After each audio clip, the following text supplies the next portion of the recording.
نبی کے سامنے کفر و شرک کا کام ہوتا رہا، لوگ شراب پیتے رہے، ظلم کرتے رہے، تمام گناہ کے کام کرتے رہے۔ اللہ کے نبی نے اپنی نبوت کا اعلان نہیں کیا۔ 40 سال کا زمانہ جب گزر گیا تو اللہ کا حکم ہوا اور اللہ نے اپنی نبوت کا اعلان، اللہ کے نبی نے اپنی نبوت کا اعلان کیا۔ ٹھیک ہے، سوال یہ ہے کہ 40 سال کا زمانہ نبی نے کیوں لیا؟ اس لیے کہ اللہ تعالیٰ نے ایسی قوم میں آخری نبی کو اتارا، ایسی قوم میں اتارا جو پوری دنیا میں سب سے زیادہ بگڑی ہوئی تھی، کفر و شرک میں ڈوبے تھے، شراب و کباب ان کی پہچان تھی، زناکاری ان کے لیے فخر کا باعث، جوا ان کی گھٹی میں اترا ہوا۔ وہ کون سا گناہ تھا جس میں وہ ڈوبے ہوئے نہیں تھے؟ اللہ کے نبی نے 40 سال اپنے آپ کو دکھایا، مجھے دیکھو، میرا کردار دیکھو، میری زندگی دیکھو، رات کی تاریکی میں بھی دیکھ لو، دن کے اجالے میں بھی دیکھ لو، دشمنوں کے سامنے بھی دیکھ لو، دوستوں کی محفل میں بھی دیکھ لو، بچوں کے ساتھ بھی دیکھو، بڑوں کے ساتھ بھی دیکھو، غصے کی حالت میں بھی دیکھو، پیار کی حالت میں بھی دیکھو۔ 40 سال کا زمانہ گزرا، پورا مکہ نبوت کے اعلان سے پہلے ہی مصطفیٰ کو 2 نام سے پکارنے لگا۔ 2 نام دیے عرب کے مشرکین نے، نبی کے دشمنوں نے، یا ایھا الصادق، یا ایھا الامین، اے سچے، اے اللہ کے نیک بندے، اے امانت کی حفاظت کرنے والے۔ اللہ کے نبی کو یہ 2 نام مکے والوں نے نبوت کے اعلان سے پہلے دیے، صادق اور امین، سچا، ہمیشہ سچ بولنے والا اور کبھی امانت میں خیانت نہ کرنے والا۔ یہ 2 نام اللہ کے نبی کو 40 سال میں اعلان نبوت سے پہلے ہی مل گئے۔ کس نے دیے؟ مشرکین میں، ان لوگوں نے جو آگے چل کے نبی کے دشمن ہوئے۔ میرے آقا نے 40 سال انہیں دکھانے کے بعد پھر نبوت کا اعلان کیا۔ اللہ ایک ہے، پاک اور بے عیب ہے، میں اللہ کا دین لے کے آیا ہوں، اللہ کے دین کا آخری پیغمبر بن کے آیا ہوں۔ تو وہ لوگ یہ سوچنے پہ مجبور ہو گئے کہ جو 40 سال تک کبھی جھوٹ نہیں بولا، 40 سال تک کبھی دھوکہ نہیں دیا، 40 سال تک کبھی فریب نہیں کیا، وہ اچانک اتنا بڑا جھوٹ کیوں بولے گا؟ بات سمجھ میں آئی؟ تو یہ کردار نبی کا ہمیں یہ بتا رہا ہے کہ معاشرے کی اصلاح سب سے پہلے خود سے کرو، خود سچے بنو، خود نماز کے پابند بنو، خود نبی کی سنتوں پہ عمل کرو، اس کے بعد دوسرے سے کہو۔ ہمارا مزاج بالکل الٹ گیا، دوسرے لوگ کریں، یہ کریں، وہ کریں، ہمیں کیا ضرورت کرنے کی؟ کبھی معاشرے کی اصلاح نہیں ہو سکتی۔ میرے عزیزوں، میرے دوستوں، اللہ کے نبی نے فرمایا کہ نماز فرض ہے، تو مصطفیٰ جان رحمت نے کر کے دکھایا۔ بات سمجھ لیں؟ کر کے دکھایا۔ آؤ میں تمہیں ایک روایت سناتا ہوں، اٹھا مسلم شریف۔ اللہ کے نبی سید عالم صلی اللہ علیہ وسلم دنیا سے رخصت ہونے کا وقت ہے، آخری ایام، چند دن باقی ہے، مرض وفات شروع ہو چکا، شدت کا بخار۔ اللہ کے نبی سید عالم صلی اللہ علیہ وسلم اس حالت میں بھی مسجد نبوی میں نماز پڑھاتے رہے، صحابہ کو جماعت کے ساتھ نماز پڑھاتے رہے۔ سوموار کے دن اللہ کے نبی کی وفات ہوئی جمعرات کو عشاء کے وقت میرے آقا پہ بخار کی شدت زیادہ ہوئی، بہت زیادہ۔ اللہ کے نبی سید عالم صلی اللہ علیہ وسلم نے ارشاد فرمایا مروا ابا بکر فلیصلی بالناس، یہ سیدنا ابو بکر صدیق کے عرس کا مہینہ چل رہا ہے، فرمایا ابو بکر سے کہو وہ لوگوں کو نماز پڑھائے۔ غور کرنے والی بات ہے سارے صحابہ نماز پڑھائے، حضرت سیدنا ابو بکر صدیق نماز پڑھانے لگے۔ عرض یہ کرنا ہے کہ ایک وقت ایسا آیا کہ میرے آقا علیہ السلام پر غشی طاری ہوئی، غشی کا مطلب بے ہوشی، نے پاک کی آنکھ کھلی، فرمایا عائشہ لوگ کس حال میں ہیں؟ امی جان سیدہ عائشہ صدیقہ نے عرض کیا یا رسول اللہ ہم ینتظرون لک، وہ نماز کے لیے سب آپ کے انتظار میں بیٹھے۔ اللہ کے نبی نے ارشاد فرمایا پانی رکھو غسل خانے میں، میں غسل کروں گا۔ حضور نے غسل فرمایا، غسل فرما کے لباس پہنا، بستر پر آ کے بیٹھے کہ پھر غشی آ گئی۔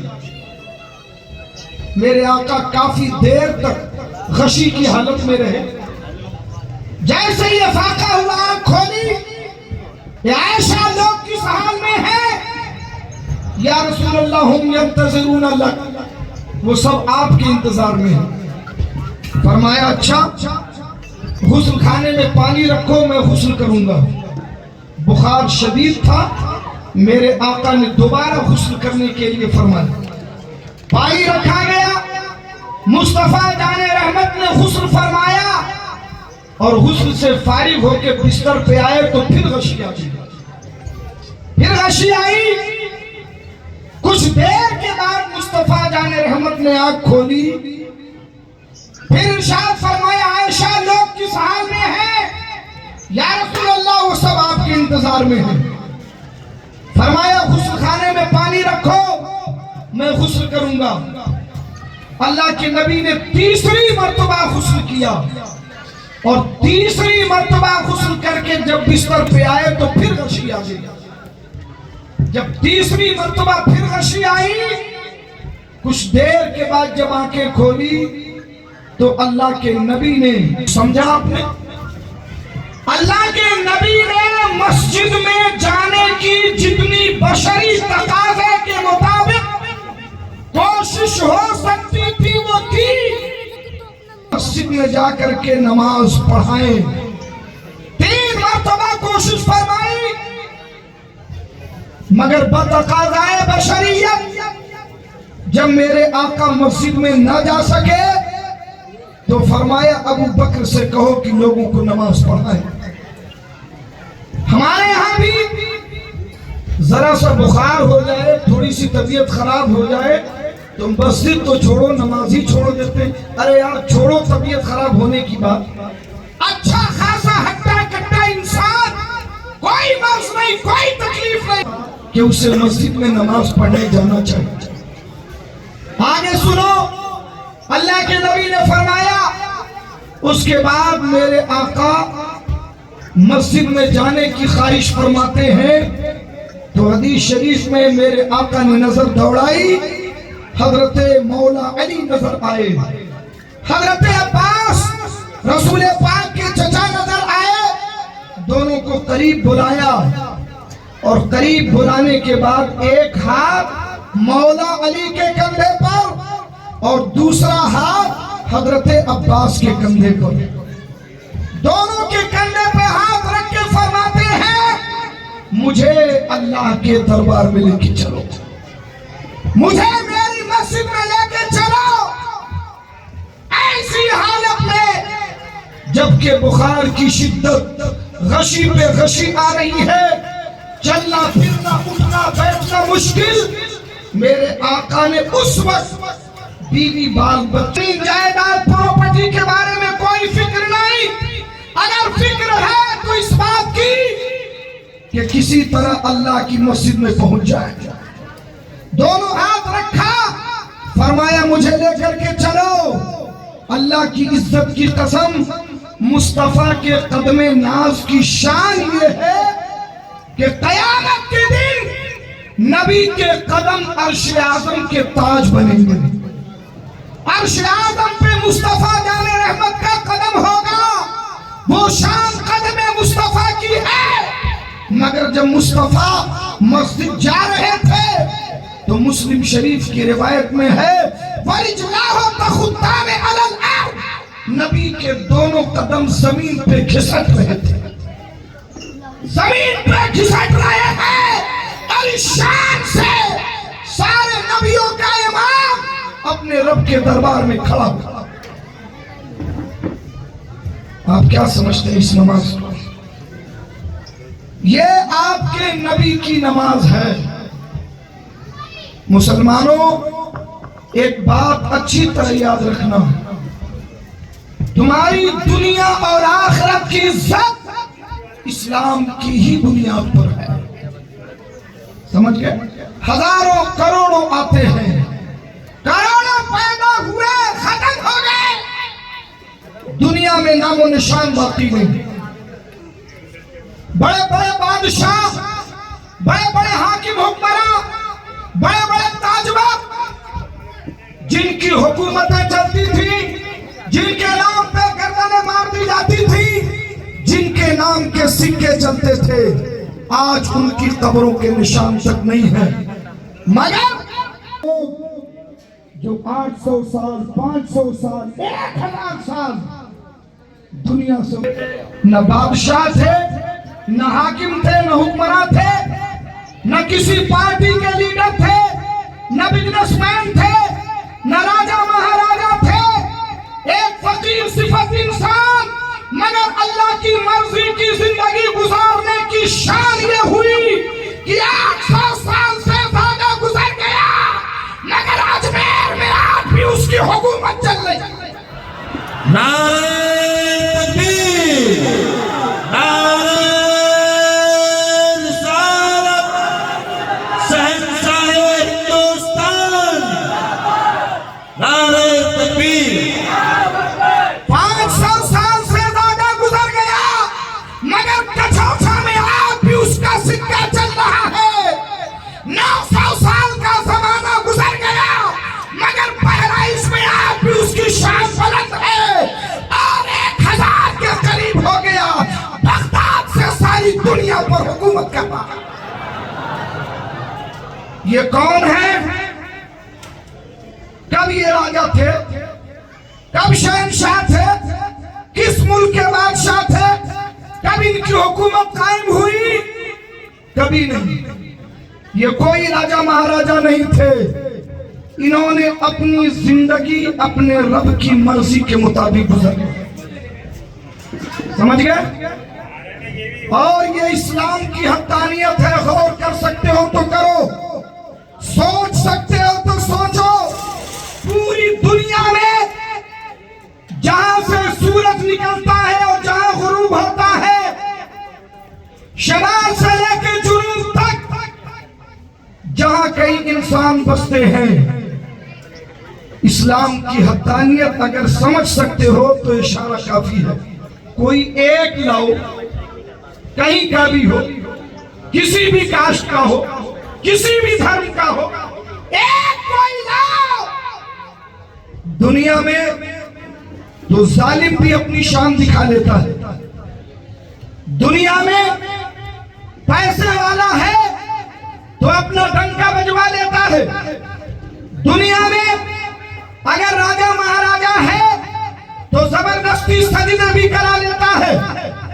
بات دنیا کی نہیں ہے، بات تو عزت وہ ہے جو دنیا میں بھی رہے، دنیا سے جانے کے بعد بھی رہے۔ کہیں سے اٹھا کر جو مرنے کے بعد بھی لوگوں کے دلوں پر حکومتیں کرتا ہے۔ لیا ہو سکے تو تلاش کے لاؤ، تم دوسری جگہوں سے ایک نہیں لا سکتے، مگر اسلام نے ہزاروں نہیں لاکھوں پیدا کیے ہیں۔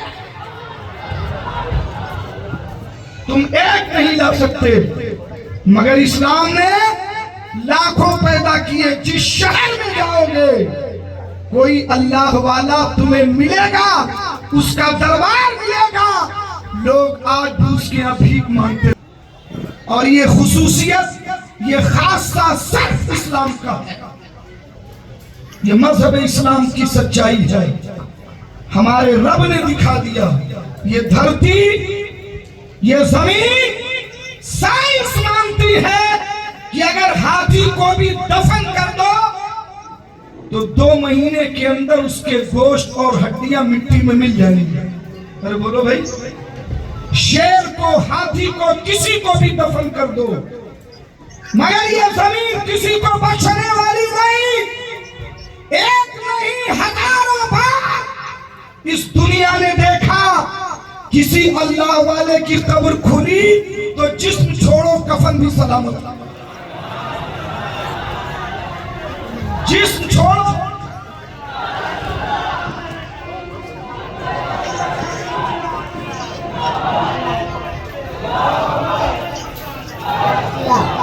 اور ادھر کی علاقائی خبریں ایک طرف رکھو، ایک انٹرنیشنل خبر جو آن ریکارڈ موجود ہے، جسے آپ دیکھ سکتے ہو، پڑھ سکتے ہو.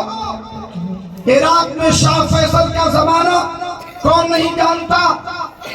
2 نبی کے صحابی، غور سے سننا، نیٹ پر سرچ کر لینا.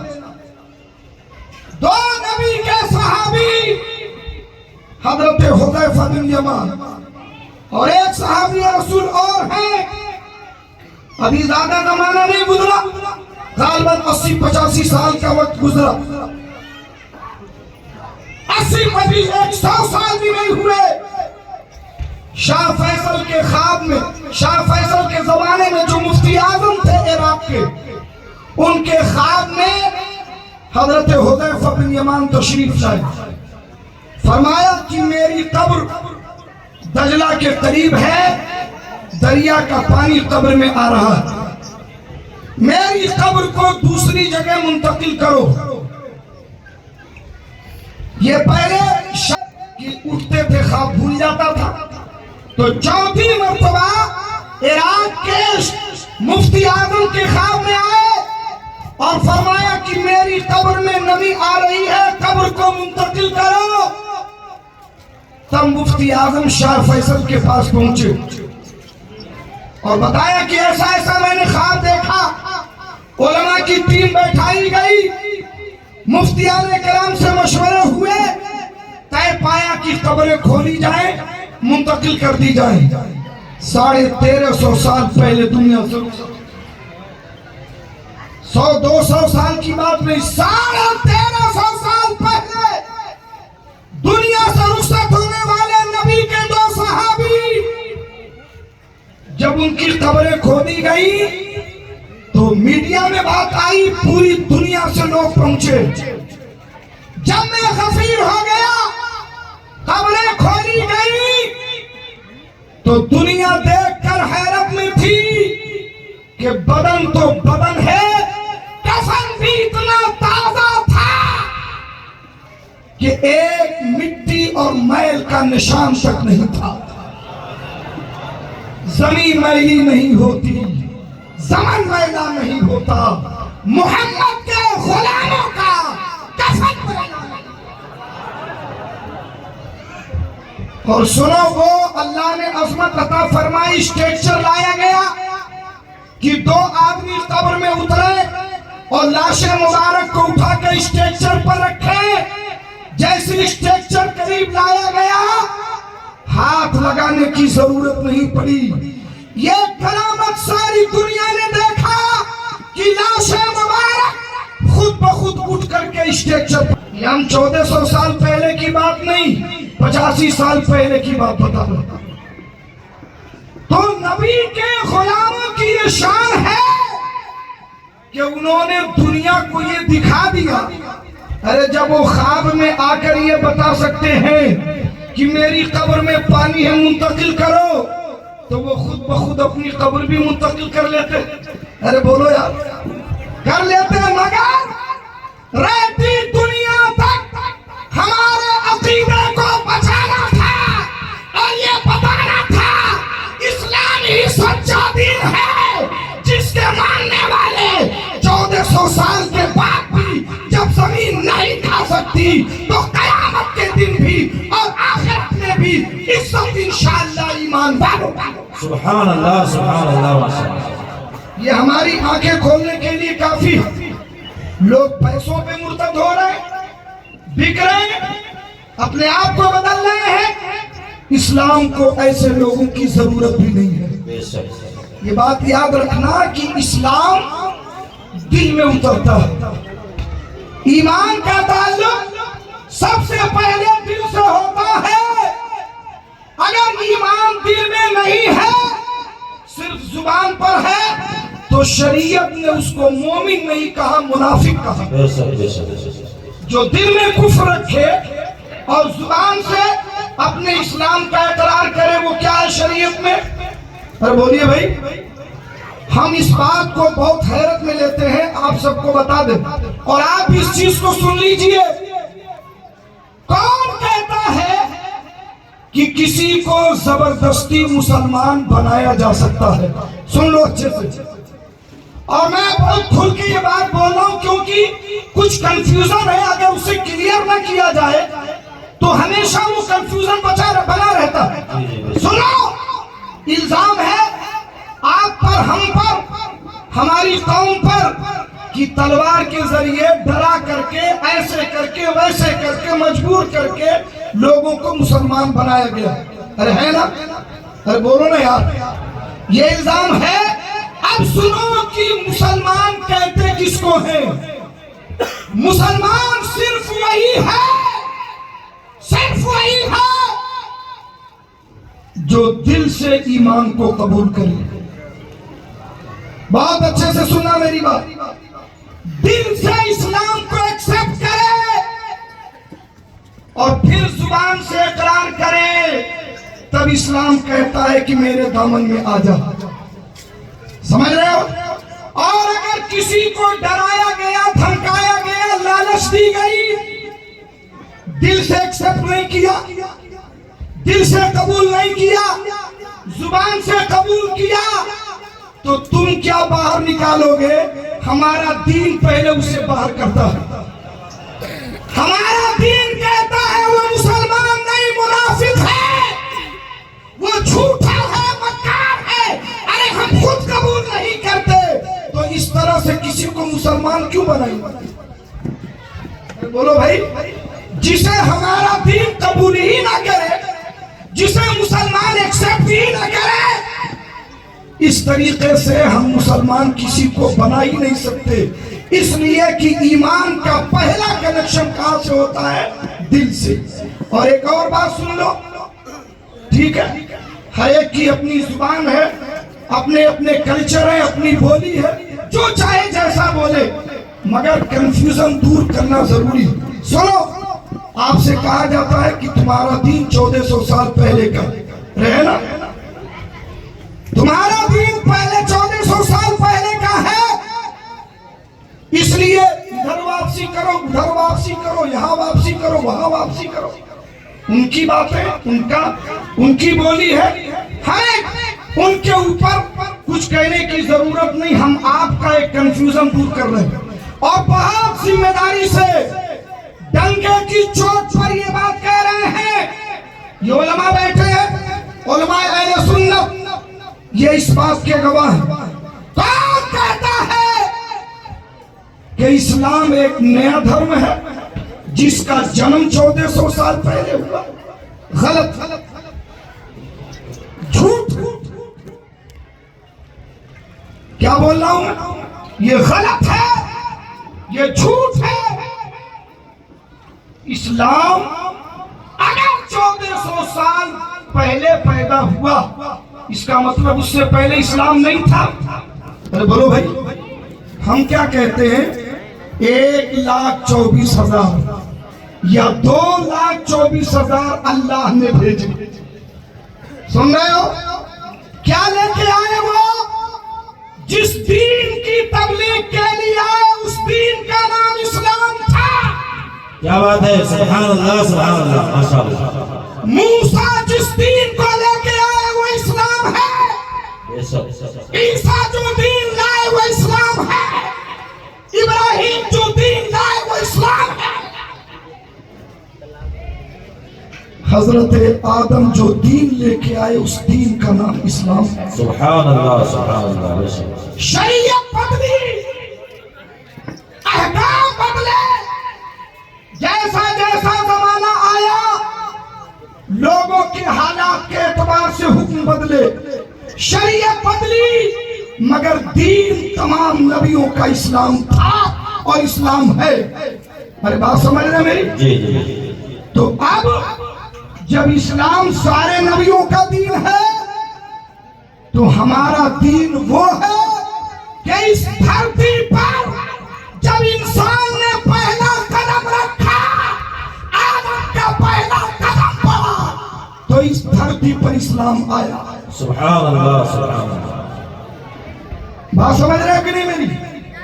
اور یہ جو کہہ رہا ہوں نا، کہہ رہا ہوں جو اس کا میں ذمہ دار ہوں، فتویٰ پوچھ لو، مفتیان کرام سے پوچھ لو، ہمارے نبی نے اسلام کو مکمل کیا۔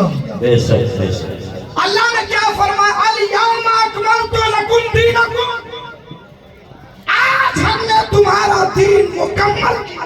بے شک، کیا بات ہے۔ یہ نہیں کہا کہ آج تمہارا دین پیدا کیا، آج ہم نے تمہارا دین مکمل کیا۔ وَرَضِيتُ لَكُمُ الْإِسْلَامَ دِينًا، اور تمہارے لیے دین اسلام کو پسند کیا۔ بے شک۔ دین یہودیت نہیں، دین نصرانیت نہیں، دین اسلام کو پسند کیا۔ بتانا یہ ہے کہ جب سب سے پہلا ہمارا دین سب سے پہلے انسان کے ساتھ آیا تو اب جتنی واپسی کرنی ہو کرو۔ جی جی جی۔ ارے بولو بھائی، نہیں سمجھے کیا آپ لوگ؟ اگر آپ کی واپسی کا مطلب یہ ہے کہ ہم پرانے ہیں آپ لوگ نئے ہو، ٹھیک ہے نا بھائی؟ ہم پرانے ہیں آپ لوگ نئے ہو تو آپ پرانے کی طرف آ جاؤ تو ہم ایک دم پرانا چلتے ہیں نا، ہم ایک دم پہلے چلتے ہیں۔ چلو کرتے رہو واپسیاں، دیکھتے ہو کتنی واپسی کرتے ہو۔ اس بھارت پہ اللہ کا احسان ہے کہ اللہ نے آدم کو بھیجا بھی تو بھارت میں اتارا۔ کیا بات ہے، کیا بات ہے۔ اللہ نے بھیجا بھی تو بھارت میں، اسی لیے ہمارا بھارت مہان ہے، سرسبز و شاداب، ہر خوشی ہر موسم، ہر خوشی ہر عزت اللہ نے ہمارے ملک کو عطا کی۔ بے شک۔ ایک مسلمان جس طرح سے اپنے دین پہ فخر کرتا ہے، مسلمان ہونے پہ ہم فخر کرتے ہیں، ہم اپنے آپ کو بھارتی ہونے پہ فخر کرتے ہیں۔ سبحان اللہ سبحان اللہ، بے شک، حق ہے۔ کیونکہ اور لوگوں کا یہ کہنا ہے کہ بھائی جس کی باپ دادا کی زمین تو اس کی اولاد اس کی مالک ہوتی ہے، بے شک۔ ان کے باپ ہیں تو ان کے گھر کا مالک کون ہوگا؟ ان کی اولاد ہوگی، ٹھیک ہے نا؟ اگر یہ اصول صحیح ہے تو بھارت میں سب سے پہلے کس کے باپ آئے؟ ہمارے۔ کیا بات ہے۔ اگر وراثت پہ چلو گے تو الحمدللہ ہم وارث ہیں۔ بات سمجھ میں آئی؟ اس لیے ہمارا دین کہتا ہے لا اکراہ فی الدین، دین میں کوئی جبر نہیں۔ اللہ نے حق اور باطل دونوں کلیئر کر دیا، تم جس راستے پہ چلو گے اس کا رزلٹ قیامت کے دن آئے گا۔ بات سمجھ میں آئی؟ اس لیے جھکا مت کرو، کمزور مت سمجھو، اپنے آپ کو اپنی پریشانیوں میں مبتلا نہ کرو، دین سیکھو، دین کا علم حاصل کرو۔ اللہ کے نبی سید عالم صلی اللہ علیہ وسلم نے ہمیں مکمل دین عطا فرمایا ہے، ایسا دین جس کی حقانیت اس دنیا میں بھی ثابت ہو چکی اور قیامت کے دن بھی ثابت ہو کے رہے گی۔ بے شک بے شک۔ ایک آخری بات آپ کے سامنے عرض کروں، محبت کے ساتھ درود شریف پڑھنے وقت ہے۔ صلی اللہ علی نبی الامی والہ صلی اللہ علیہ وسلم۔ اللہم صلی علی سیدنا و شفیعنا و نبینا ومولانا ومولانا محمد معدن الجود والکرم وعلى آلہ وصحابہ بارک وسلم صلاۃ و سلام علیک یا رسول اللہ صلاۃ و سلام علیک یا حبیب اللہ۔ میرے عزیزوں، میرے دوستوں، اسلام نے دنیا پر وہ احسان کیا ہے کہ اگر اسلام دنیا میں نہ آتا تو لوگ گمراہی کے راستے پہ بھٹکتے رہتے۔ بے شک بے شک۔ آپ مجھے بتائیے دین اسلام کتنا سچا ہے؟ میں ایک مثال اور دے کے آپ کو سمجھا دوں گا۔ یہ بتائیے یہاں سے لے کے وہاں تک جو مجمع میں دیکھ رہا ہوں، میرے خیال سے زیادہ تر لوگ یو پی بہار وغیرہ کے ہوں گے، ٹھیک ہے؟ دیہاتوں میں زندگی گزرتی تھی۔ اب یہ جو ہمارے بزرگ لوگ ہیں جن کی عمریں 80 سال 90 سال ہو گئی، یہ ان باتوں کو زیادہ اچھے سے جانتے ہیں جو میں بتانے جا رہا ہوں۔ آج سے 50 سال پہلے کیا تعلیم، علم حاصل کرنے کا جو ذوق، جو شوق، جو جذبہ